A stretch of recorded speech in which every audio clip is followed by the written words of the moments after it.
ایک بدو آئے، ایک صحابی آئے، یا رسول اللہ میرا باپ میرے مال کو خرچ کر دیتا ہے، مجھ سے پوچھتا نہیں ہے۔ تو ہم نے کہا بلاؤ اسے۔ ان کو جب بلایا گیا تو اس نے پوچھا کیوں بلا رہے ہیں؟ کہ تیرے بیٹے نے شکایت کی۔ تو ان کو اتنا دکھ ہوا، انہوں نے چند اشعار پڑھے دل ہی دل میں، زبان پہ نہیں، دل ہی دل میں، اور مجلس میں آ گئے۔ جب پہنچے دربار رسالت تو جبریل آئے ہوئے، یا رسول اللہ اللہ تعالیٰ کہہ رہے ہیں اس کا مسئلہ بعد میں سنیں، اس سے کہیں وہ شعر سنا جو تو نے بیٹے کے گلے میں کہے ہیں اور اب تیری زبان سے ادا نہیں ہوئے پر تیرے اللہ نے سنے۔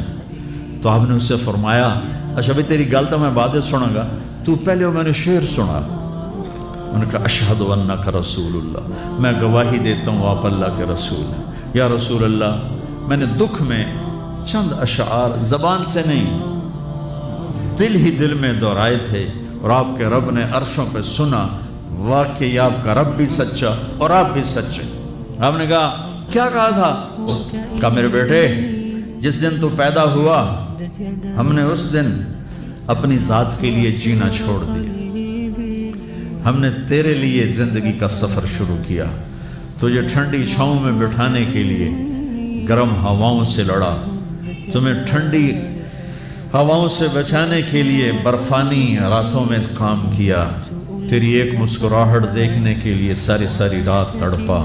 ساری رات اپنے آپ کو کوہلو کے بیل کی طرح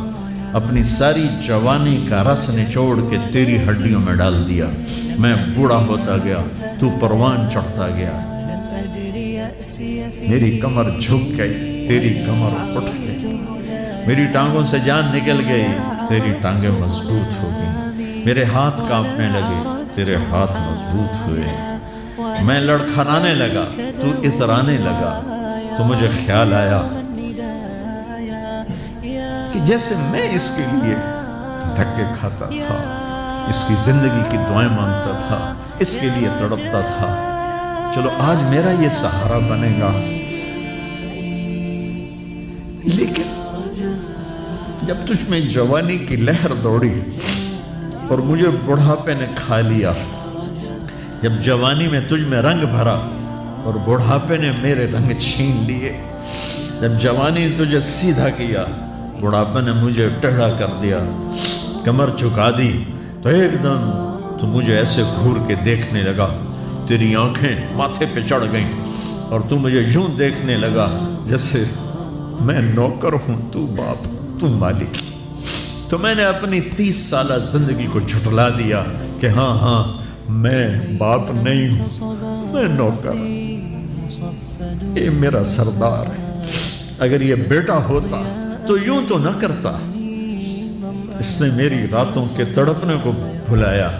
میرے گرمی سردی سے لڑنے کو بھلایا، کولو کے بیل کی طرف میرے چکر کاٹنے کو بھلایا، اپنی خوشیوں کو دفن کر دیا اپنے سینے میں، قبرستان بنا دیا اپنے سینے کو، اپنی خواہشات کا اور اپنی خوشیوں کا، اور آج تو مجھ سے ایسے بات کرتا ہے جیسے میں نوکر ہوں اور تو میرا آقا ہے۔ اچھا میرے بیٹے میں نوکر سہی، تو سب، پر میں تیرا پڑوسی تو، بندہ پڑوسی سے پوچھ ہی لیتا ہے کیا حال ہے، کوئی ضرورت تو نہیں، اتنا ہی پوچھ لیتے۔ دیکھو میں آج رو رہا ہوں، یہ بڑے دردناک اشعار ہیں، میری اردو میں اتنی وسعت نہیں ہے کہ میں ان اشعار کا درد سمجھ سکوں اردو کے الفاظ میں، لیکن اتنا بتاتا ہوں کہ میرے نبی روتے روتے ہچکی لگ گئی، اتنا روئے،